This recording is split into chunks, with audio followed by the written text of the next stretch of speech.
how does someone like Murray Bookchin, and this is really kind of the U.S.-centric leftist question, but how did someone like Murray Bookchin come to be a figure of importance for the struggle of the PKK or the PYD?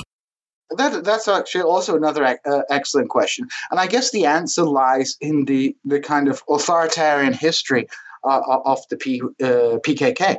I mean, the PKK was traditionally, I mean, despite the rhetoric it's putting forward today about democratic confederalism and, local self-government, the PKK was an extremely centralized and authoritarian organization. Now, on some level, when you're fighting a war against NATO's second largest army, you have to have a centralized organization. We can all be, radical anarchists, but, like when you fight a war, there's certain realities that need to be taken into account.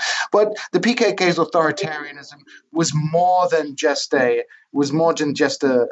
kind of a product of the war. It was also reflected by, Öcalan's sort of attempt to build him, Öcalan's sort of attempt to build a cult around himself, to his refusal to share power, and so on and so forth. So by the time Öcalan is captured by the Turkish authorities in 1999, he has this enormous influence over Kurdish society, an unprecedented influence over the Kurdish movement. So even though he's been removed from the day-to-day management of the PKK and its affiliates, his personal predilections have an enormous influence. And while in jail, somehow he got a copy of Murray Bookchin's work and ran with it.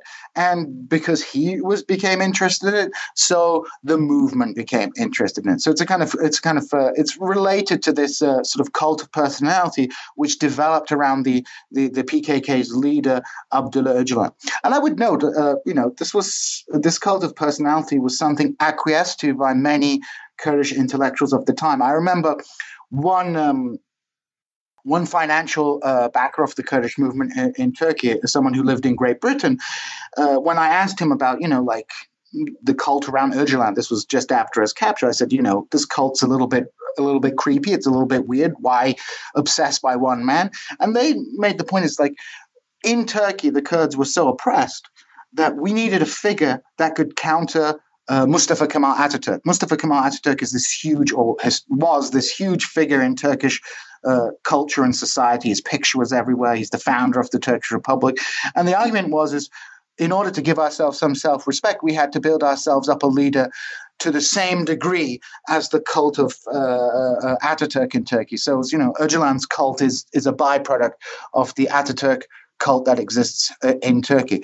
As too, I would note, is the Erdogan cult. The Erdogan cult is a product of the Atatürk cult in Turkey as well. So the original sin, if you would say, is one of Turkish nationalism. It's really interesting to me that it takes a cult of personality for one of these left theorists to take hold.